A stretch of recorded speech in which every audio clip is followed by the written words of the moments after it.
All right, so let's take a look at the end of Unit 7. We're finishing Unit 7 today. As a reminder, how to square numbers. We know whole numbers, like 5 squared, that means 5 times 5. We know that's 25. We know when we squared a radical, for example, I had like radical 3, and I square it.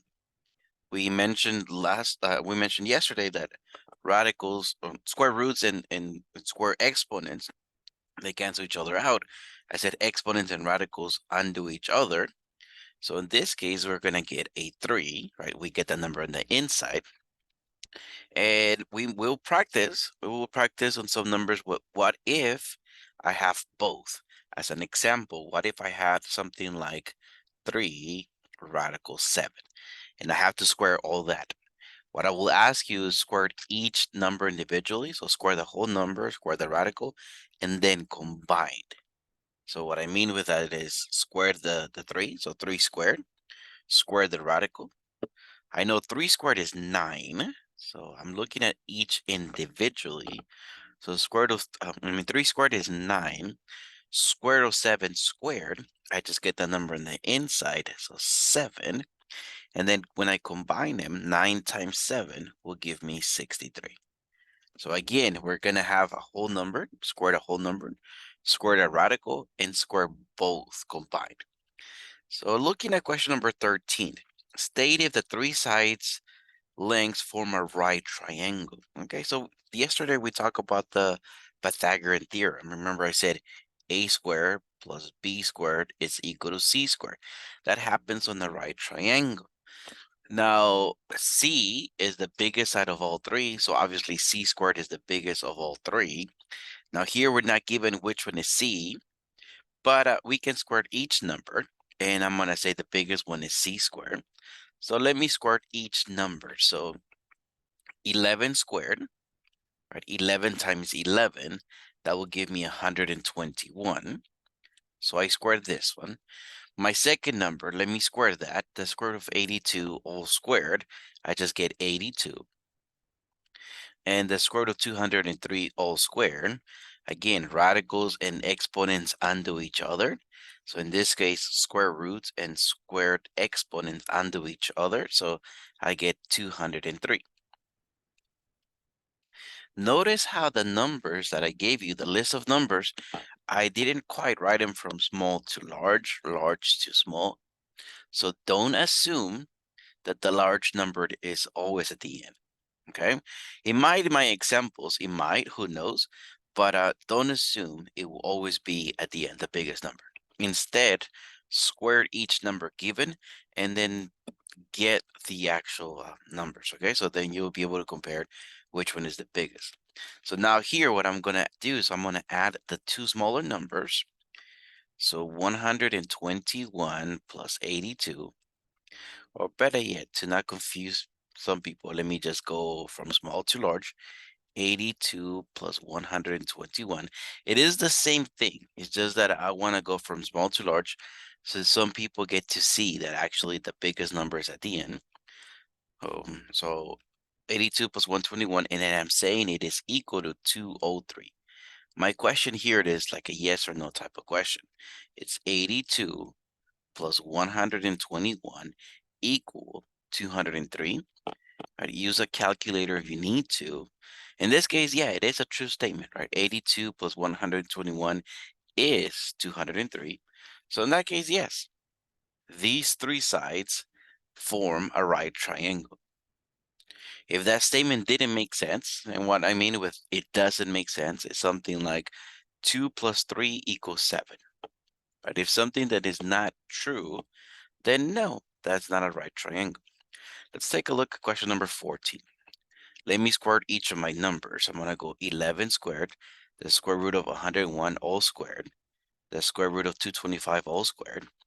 So I know 11 squared is 121. The square root of 101 all squared is 101. The square root of 225 all squared is 225. Let me add the 2 small numbers, so 101 plus 121, and I'm asking if this is equal to 225. Now use a calculator if you need to. I get that 101 plus 121 is 222, not 225. So in this case, it doesn't make sense. So no, these three sides do not make a right triangle. Now we're going to move into given the three sides of our triangles, given the three sides, we should be able to know if the triangle is acute, obtuse, or right. Now, I know first semester we learned how to label these triangles given the angles. Remember first, like on the first semester, we had the angles. All three angles of the triangle were given. And then we said that triangle took the name of the highest degree, right? That's when the angles were given. The triangle took the name of the highest degree. And then whether it was acute, obtuse, or right.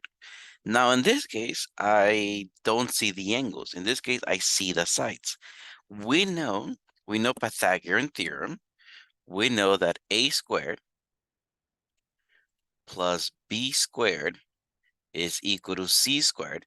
This happens when it is a right triangle. I'm going to use something very similar to find out whether the triangle is acute or obtuse. Okay, I'm going to say, well, what if a squared plus b squared is less than c squared? Or what if a squared plus b squared is greater than c squared? Okay, those two are actually going to tell me whether the triangle is acute or obtuse. Finding out if it's a right triangle is easy, right? It has to be the equal sign. Now, what if it's like the acute or right? We're going to say that if you notice, they all look similar. It's just the symbol. Less than, equal to, or greater than. It's just the symbol. Let me highlight the symbol that I'm talking about. The equal sign or the inequality sign. That's the only difference. If you notice, I have a squared plus b squared and then c squared by itself. Okay, so when c squared, looking at my first statement, a squared plus b squared is less than c squared. So when c squared is still bigger than the other two combined, when c squared is still bigger than the other two combined, I'm going to say this will have to be an obtuse triangle. When c squared is smaller than the other two combined, then I'm going to say, okay, so in this case, it has to be an acute triangle. From the three sides, a squared, b squared, and c squared is the biggest of all three. But if c squared is still bigger than the other two combined, then it is obtuse. When c squared is smaller than the other two combined, that's when we call this acute. It looks like an O, but it's actually a U, okay? So I wrote an U. Acute, okay. Now, let me square each of my numbers.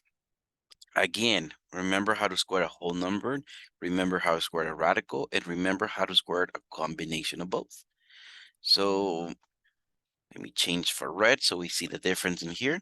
Let me square each of my numbers. So 15 squared, from the very top I see 15, but 15 times 15, because I'm going to square my number, my side, is 225. On the side, 11 squared is 121. And then the radical, square root of 107, all squared, is 107. The interesting part is that when I squared these numbers, none of them are going to be radicals. Pretty cool. All right, so let me add the two smaller numbers. For some of us to be able to see that I am adding the two smaller numbers, I'm going to write my numbers from small to large. Okay, so 107 plus 121. Let me leave a space because I don't know if I get the less than, greater than, or equal to sign. So I'm going to leave a space there and then 225. Like I said, I'm combining the two small numbers. So 107 plus 121 is 228. So I have a 228 when I combine the two small numbers. I have 225 here. Okay, so the combination of the two numbers, so 228 became bigger than 225.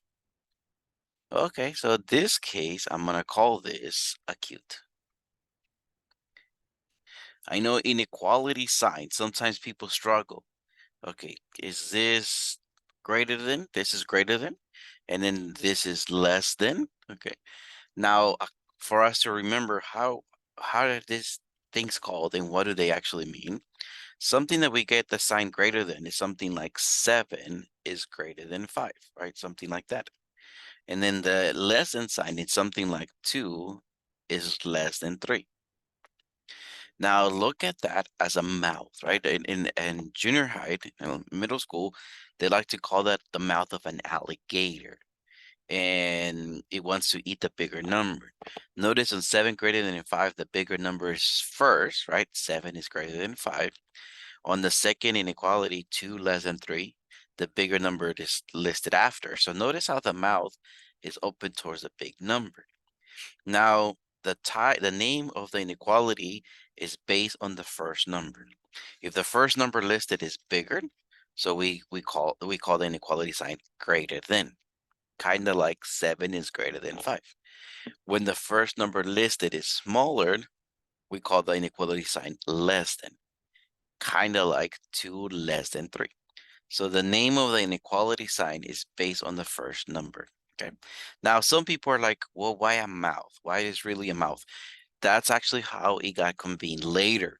Because before, back in the days when it was like, for example, 2 greater than 3, people used to compare it a big side and small side and a big side, and they created it as a triangle. That's how it was compared before. This is how it used to be compared, the small side of a triangle, the big side of a triangle. But down the years, later on, somebody came and erased part of the triangle, and that's how it started looking like how we look at it today. So that's actually how the inequality sign was created. But if it helps, look at it as a mouth. It wants to eat the bigger number. Okay, so now that I reminded you guys of that, I gave you guys a quick lecture of the inequality sign. Let's come back to number 16. Right, so let me leave on my screen the 3 rules that we have. And you guys see it on the top left of our screen. Let me square each of my numbers. So I'm gonna get 144, right? Because 12 times 12 is 144. I get 257, because remember the square root of 257 all squared, I just get the number in the inside. And then here I have 111. Again, for your homework, you might have a whole number like you guys saw. You guys might have a radical like you guys see here, but you guys might have a combination. Remember how, let me take a look at the top right of our screen. When we had 3 radical 7, remember if that happens, if you get a whole number and the radical in the same number, square the whole number, square the radical, and then combine. Okay, so now coming back to number 16. Let me add the 2 smaller numbers. 111 plus 144. Let me leave a space, and then 257. I leave the space because I don't know which sign am I going to get. Less than, greater than, or equal to. Now let me add the 2 smaller numbers. So 111 plus 144, it happens to be 255. And on the other side, I have 257. The inequality sign that I get is this one. Remember, like a mouth wanting to eat the bigger number. So I have the less than sign. Remember, the first number is smaller, so the sign we call it less than. I got the less than sign. According to our rules, when c squared is still bigger than the other two combined, I'm gonna call this obtuse.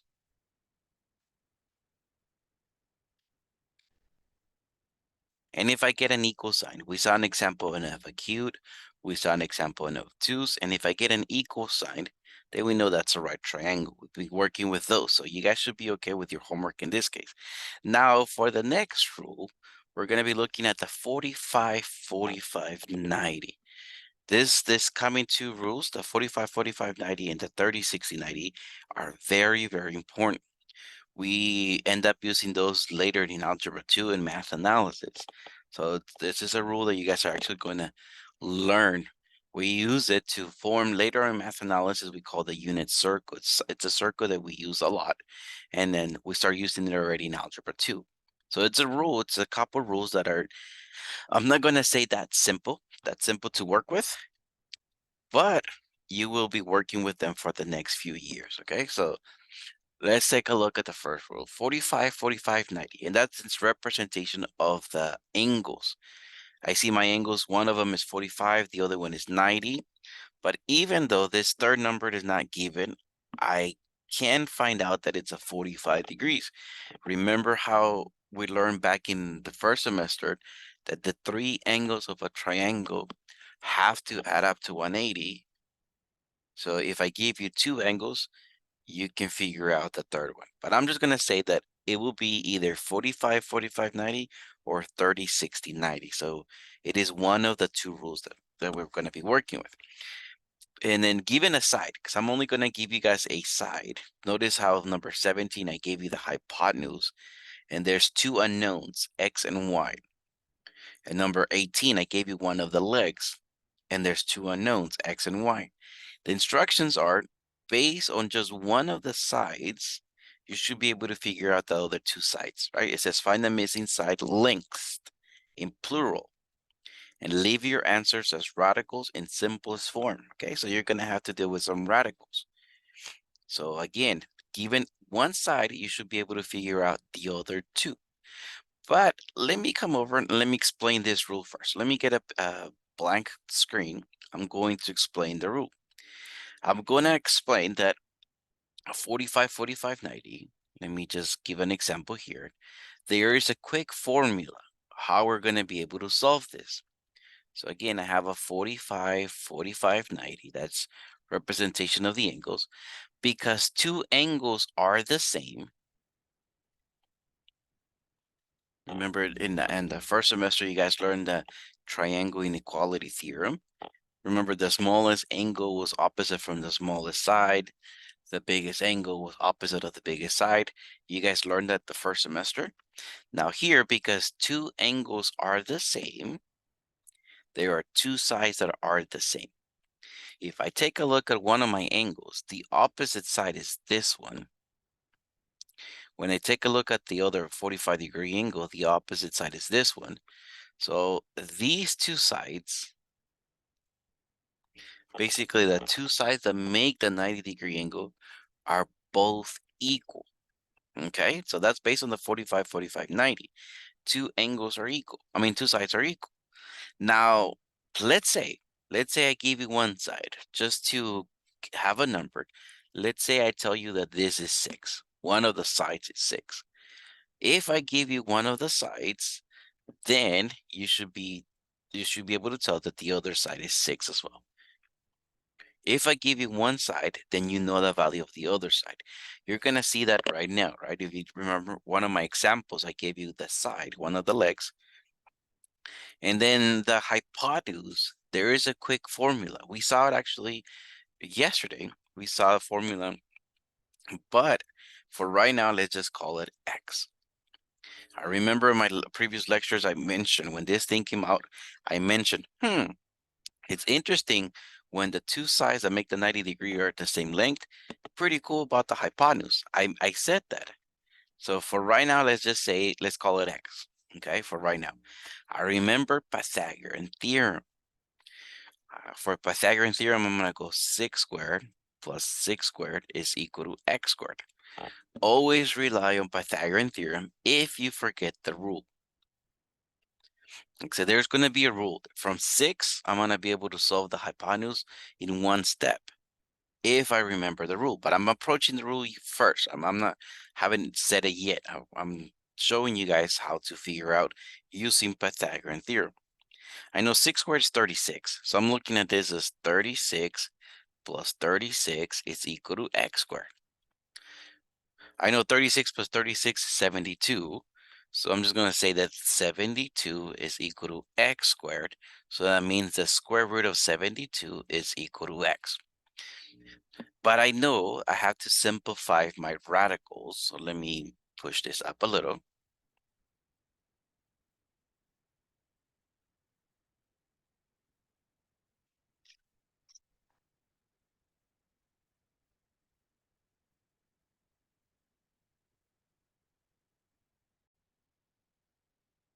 So I have the square root of 72 is equal to x, and I know how to simplify radicals.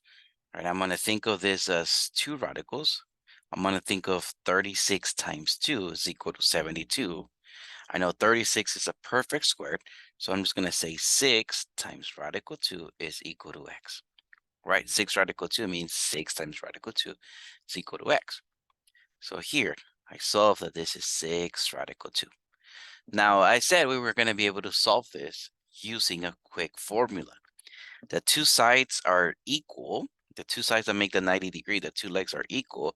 Now for the formula, if you're going from the one side, from the one leg to the hypotenuse, you're going to multiply it by radical 2. Right? If we would have multiplied 6 times radical 2, boom, we just get 6 radical 2. Now, if you're going to go backwards, if you're going to go from the hypotenuse to the side, in that case, you divide by radical 2. Pretty cool. Okay.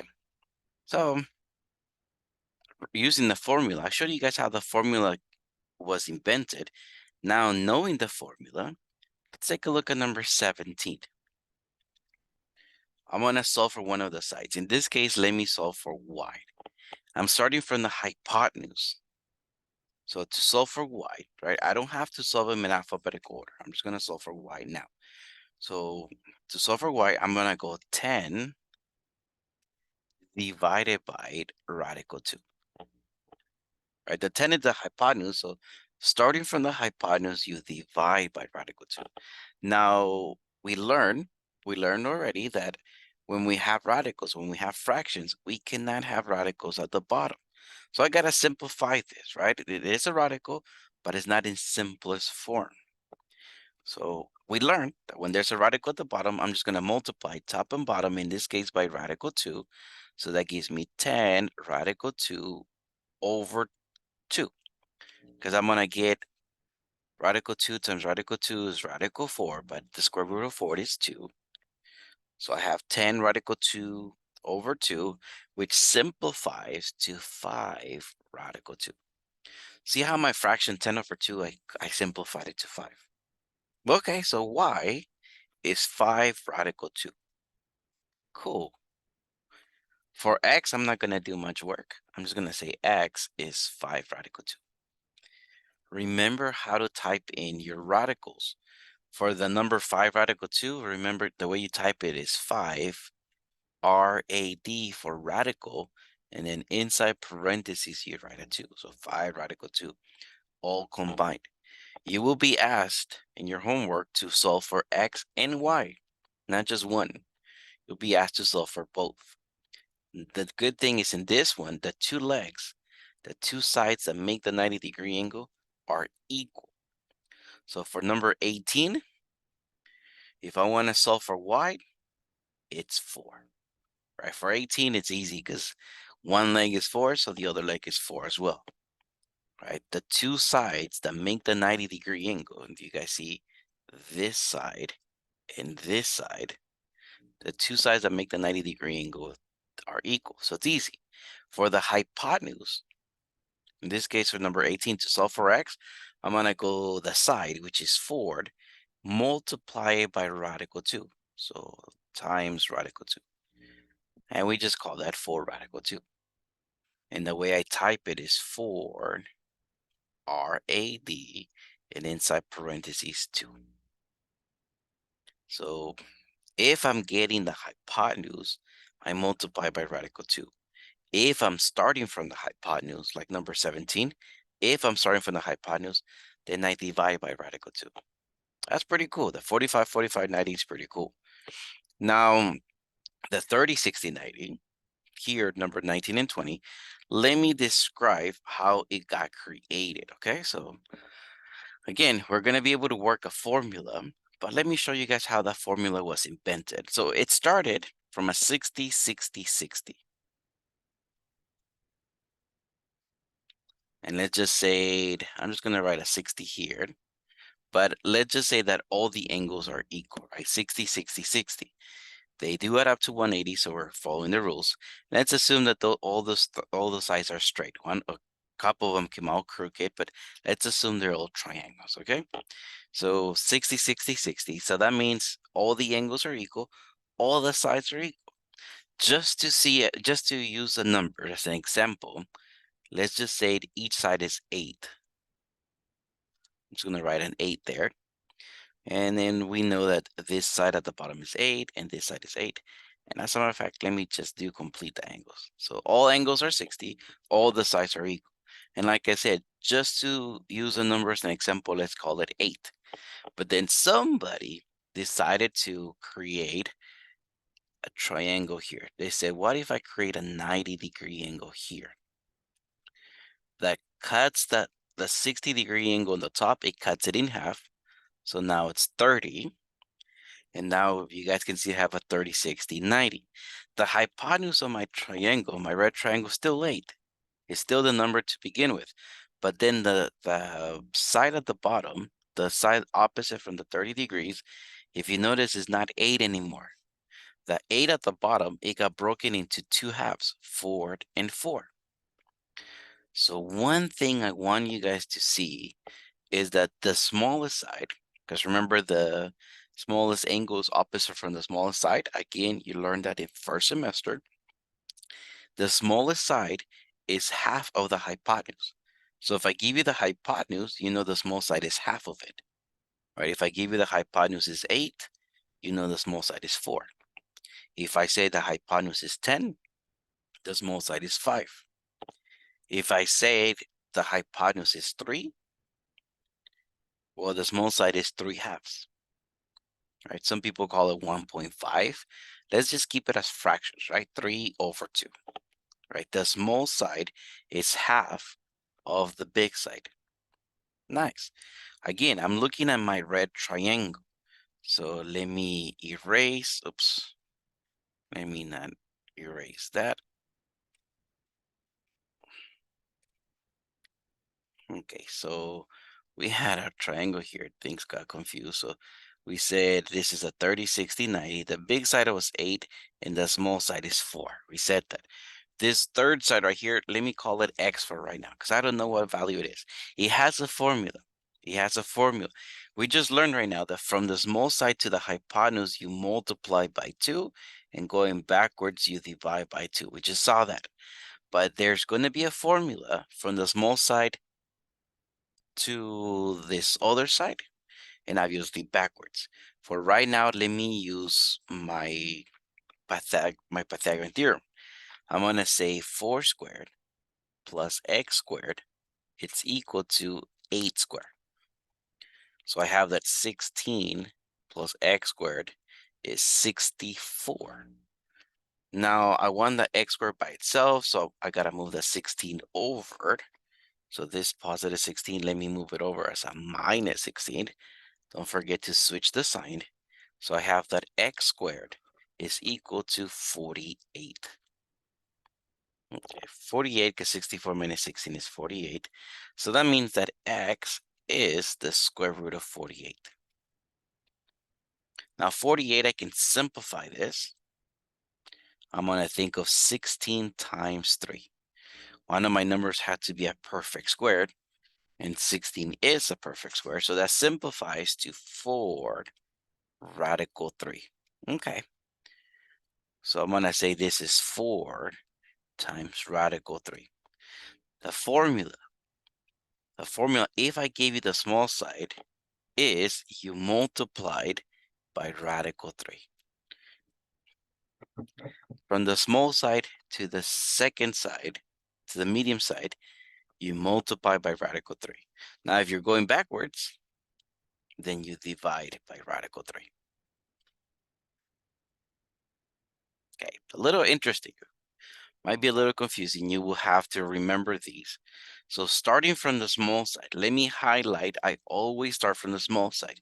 So you want to have the small side. If you're getting the hypotenuse, you multiply by 2. If you're getting the medium side, you multiply by radical 3. Starting from the small side, let me highlight. Starting from the small side, you always multiplied. Starting from the small side, multiply by 2 to get the hypotenuse, multiply by radical 3 to get the other side. You multiplied every time you start from the small side. Now, if you're going backwards, you're getting the small side, then that's when you divide. Okay, let's take a look at our examples here, homework here. Well, not homework, our notes. Okay, I have the small side. Question number 19, I have the small side. To get to the hypotenuse, I'm going to multiply by 2. So let me just write right now, 4 times 2. I know 4 times 2 is 8. Okay, so I saw that x is equal to 8. For me to solve for the other side, I'm going to multiply by radical 3. So I'm going to go 4 times radical 3. Cannot be combined, so that's it. It's 4 radical 3. Remember, 4 rad and inside parentheses 3. Remember, we type this in as 4 radical 3. Okay, so easy. I can easily find the values of x and y in this case. Now here, number 20, I don't have the small side. My small side is this one. I'm given the hypotenuse. So in that case, I'm going to divide by 2. So let me write down what I have. I have 6 radical 5 over 5. That's what I have. And I'm going to divide by 2. Okay, when we divide, we basically make a fraction. If we already have a fraction, put the number at the bottom. Okay, so let me divide by 2. So let me put a 2 here at the bottom. When you multiply, you put it on the top. You put the 2 on the top of the fraction. When you divide, you put it at the bottom. So right now, for my v, for my small side, I have 6 radical 5 over 10, which simplifies to 3 radical 5 over 5. Notice how my whole number, 6 over 10, I simplified it as 3 over 5. I'm okay with my radical on the top, so that's good. That's good. The radical on the top is fine. But my answer is 3 radical 5 over 5. That's for v. How am I going to type this? I see a fraction, so let me worry about the top first. The way I will type this, it will be 3 radical 5, right? That's what I have on the top, over 5. That's how we type fractions. We type in a backslash, and then everything that is on top of the fraction goes first before the backslash. Everything that's at the bottom, we write it after the backslash. Okay. Okay, cool. I have the small side. Now let me figure out for u. I know v. Let me figure out u. So I know that the small side is 3 radical 5 over 5. In fact, let me make my fraction a little bit bigger. And I know, starting from the small side to the other side, I have to multiply by radical 3. So let me multiply by radical 3. Remember how I said when you multiply, when there's a fraction, when you multiply, put the number on top. You guys see my radical 3. But then when you divide, put it at the bottom. Remember how earlier, when I divided by 2, I put it at the bottom? Okay, so right now I have 3 radical 15 over 5. See how I combine my radicals? Multiply them, right? Radical 15 cannot be simplified. I don't have a radical at the bottom. And then my whole numbers, 3 over 5, are as simple as they can be. So that's it. 3 radical 15 over 5. The way I'm going to type this, 3 radical 15 over 5. Beautiful. Okay. So there you guys can see our notes. That's what we did today.